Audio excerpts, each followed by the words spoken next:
We also do have a lunar eclipse. I'm sure there's a lot out there, and in terms of content that I've seen, some of it is very like, hold on to your seats, it's eclipse season. You're like, oh no, what do I expect? And others that are like, this is the eclipse portal.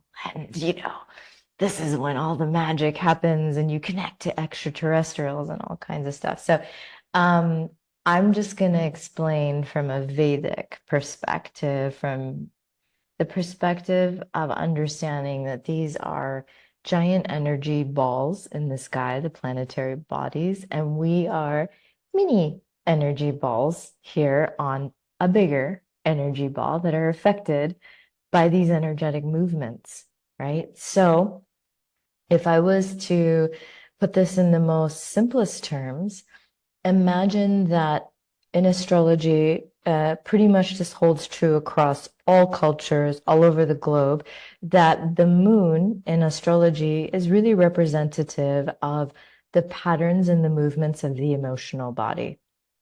And that makes sense given everything we're learning here in one moon about our limbic system and the watery nature and et cetera, et cetera. The sun is representative of sort of our shine, our outward facing values, decisions, image, how we kind of like spread our energy out into the world based on reflecting sort of our identity.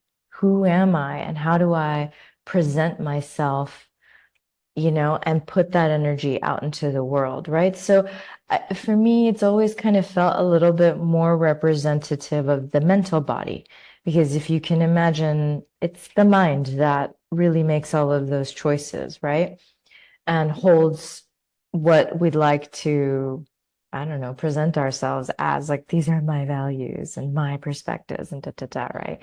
So when you have an eclipse of the moon with the sun, then it is a time where we as a microcosm are always going to be mirroring the macrocosm.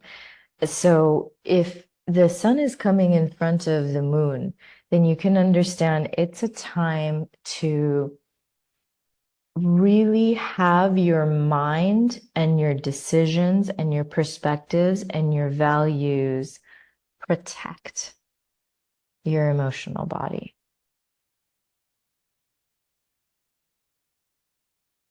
Come in front of, be the forward facing entity.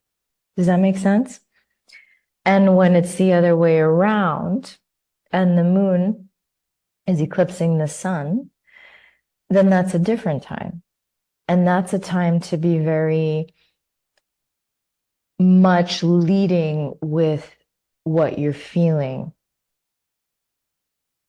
And it's a lot more vulnerable and raw of a time where the mind is supposed to take the back seat and the heart and the emotional body is in front.